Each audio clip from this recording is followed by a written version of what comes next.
Can you introduce yourself, Miss? Yeah, my name's Elizabeth Beadle.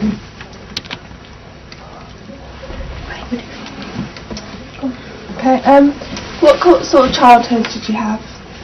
I had a bit of a disruptive childhood. We moved around a lot, and I went to lots and lots of different schools when I was young. They were quite difficult. Was you part of any groups like punks or anything like that? Yeah, as I got older, when I was about 14, 15, I became a mod.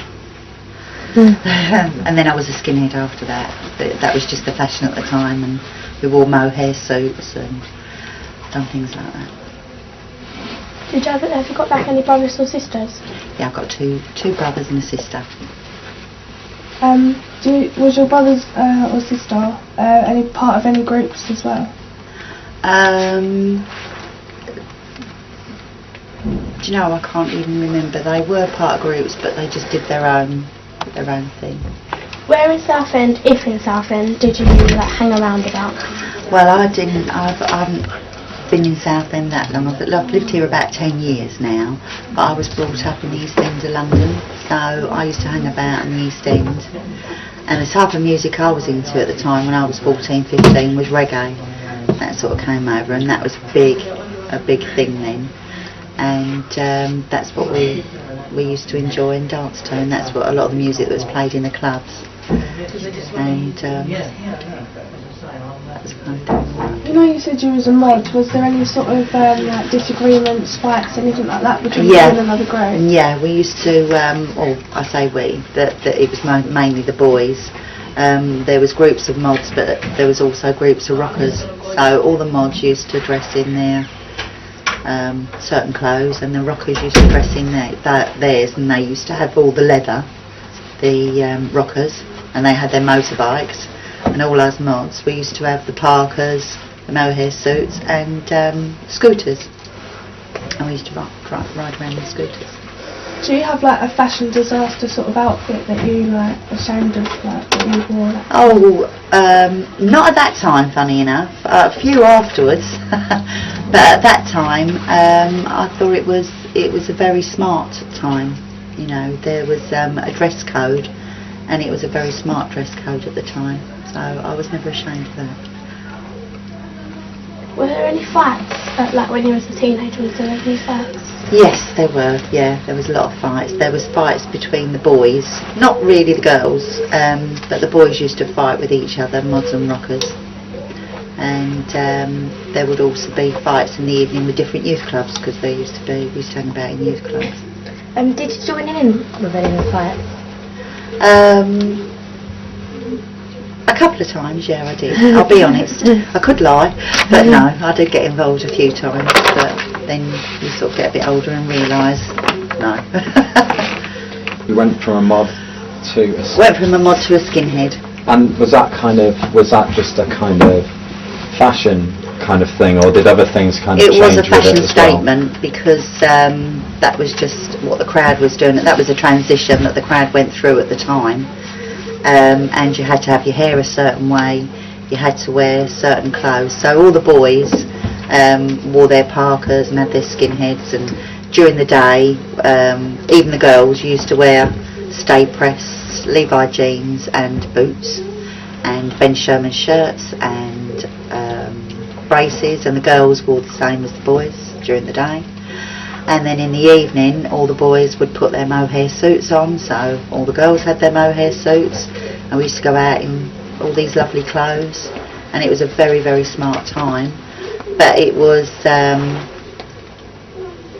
that time, when the skinheads were about, it was more a fashion statement than when you've got a picture of skinheads now. They look like they're anti-Semitic, they're anti-everything unless you're white British. But at that point, when we were skinheads, it was more just of a fashion statement. It wasn't, because we used to have black kids that were skinheads with us. They wore all the same clothes, so it wasn't anything to do with, what you might hear now as the skinhead culture. Great, wasn't it? Like, Well, that's right. Yeah, reggae. we're all into reggae, and all the black imports were coming over. You know, so all the Jamaican guys that did really well. They done well at that time through the influence of the music coming over here and bringing the guys over here, the black guys from Jamaica. They would come over and they made it really big over here. And I used to get the reggae music would only come over with my friends because I was in the East End. There was a lot of black kids there, and there was a lot of black kids in my class and my best friends, and so we were all really integrated, and they would get family to send the music over, and that's how we got the music. It was all imports from Jamaica.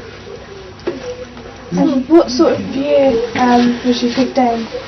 What sort of year was I 15? So that would be 1970. Can we see your picture? Oh yeah, this is, I don't know if you'll be able to get that's focused in on it. I've got my finger on my friend, so you know that the other one's me. We can see your friend. Did your mum mind at all, like what you used to wear and how your hair was? No, well, she was upset at first because I had hair down to my waist, or I could sit on my hair. They're very nice legs. Oh, thank you.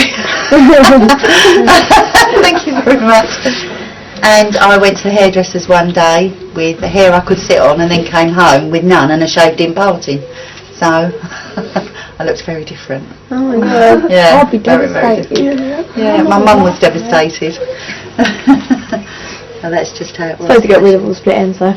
It did. It got rid of every split end. Yeah. Did she say anything about the clothes you used to wear? No, she didn't mind. She didn't like it. She didn't like the boots during the day. The monkey boots we used to wear with the with the jeans, the Levi's and shirt, because I looked like a boy during the day with the clothes, because I'd have the short hair and these clothes on. But then in the evening you'd look completely different. You'd have like the suits used to be skirts and jackets, or dresses and jackets in the mohair. Did you wear makeup or? Oh yes, lots of it. Loads, yeah. Lots of black eye makeup and mascara and everything else, and I had to wear even more makeup when my hair was so short, so I felt girly. Did any boys wear makeup? No, they didn't wear makeup. Not in those days. They didn't. They'd have probably got beaten up. Did you have a certain colour that you used to wear all the time, like clothes-wise?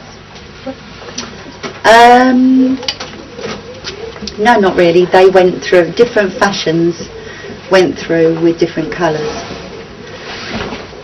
Is that all the questions?